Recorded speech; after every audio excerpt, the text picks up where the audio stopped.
Halo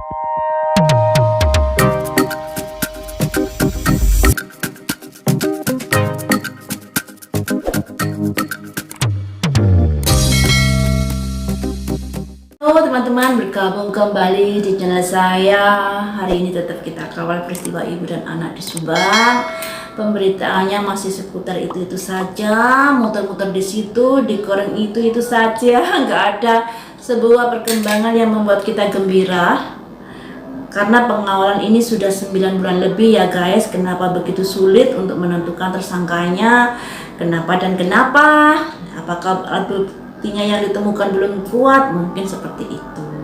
Sekalipun pihak kepolisian sudah mengantongi nama yang dicurigai, tapi ketika belum ditemukan alat bukti atau masih ditemukan satu alat bukti jadi kurang satu, tentunya pihak kepolisian tidak bisa menentukan siapa yang menjadi tersangkanya karena kurangnya alat bukti.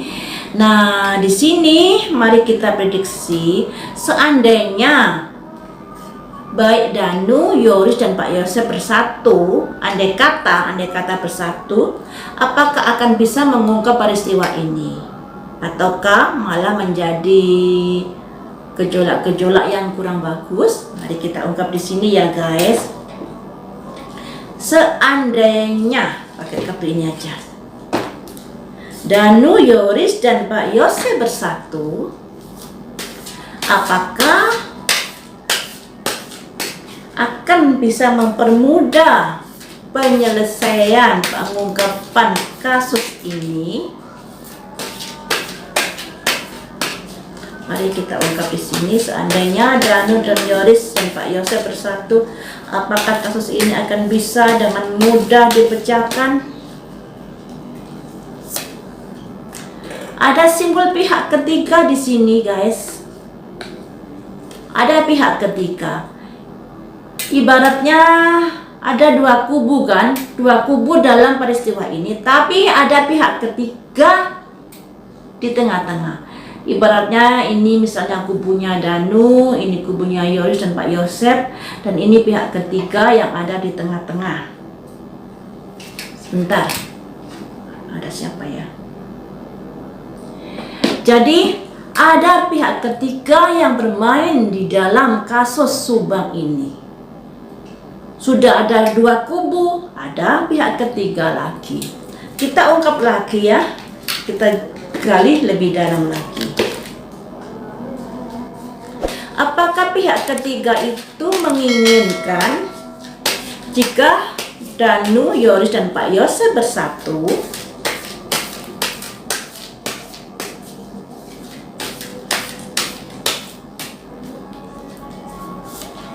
ada simbol pertimbangan spiritual, pertimbangan lain-lainnya.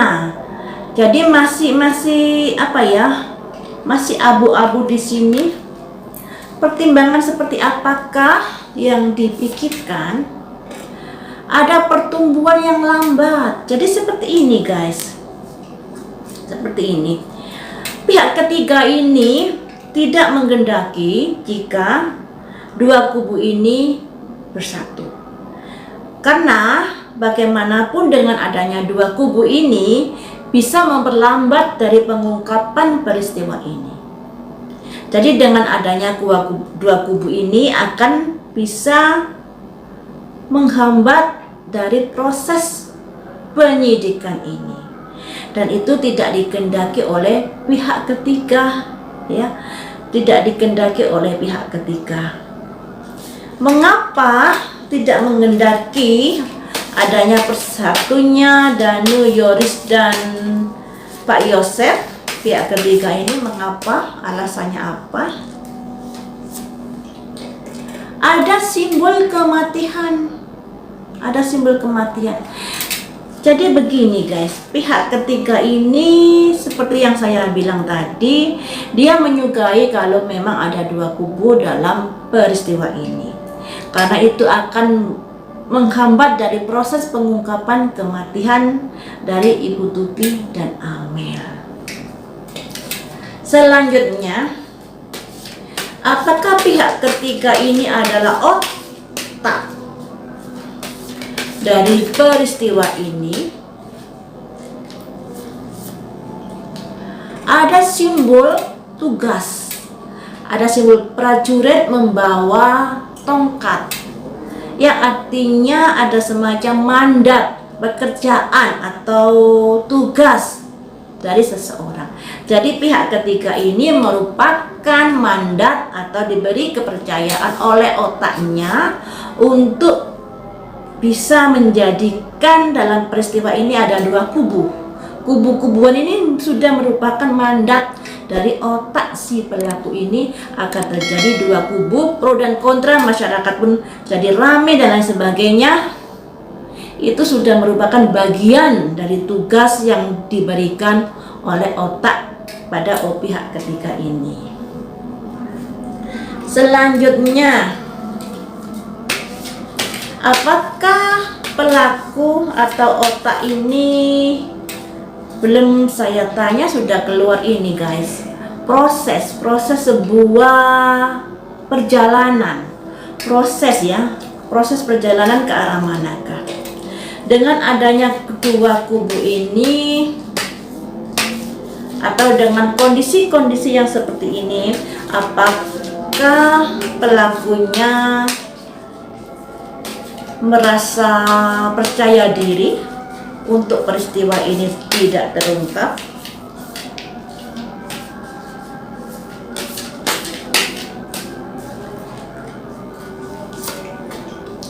Pelakunya masih bingung, karena di sini kan yang namanya pelaku pasti akan ada pikiran-pikiran tertekan, sekalipun hingga 9 bulan masih belum ada titik terang dalam perkara ini.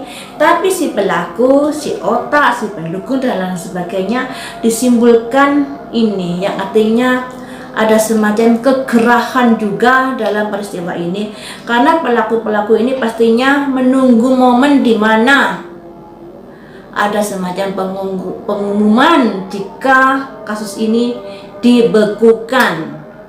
Karena sebelum ada proses pembekuan, tentunya pelaku-pelaku ini masih hidup kurang nyaman, yang dilambangkan seperti ini ya guys, orang termenung.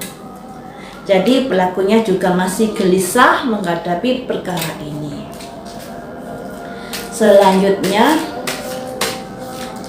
apakah pelaku-pelaku tersebut itu nanti akan ditangkap?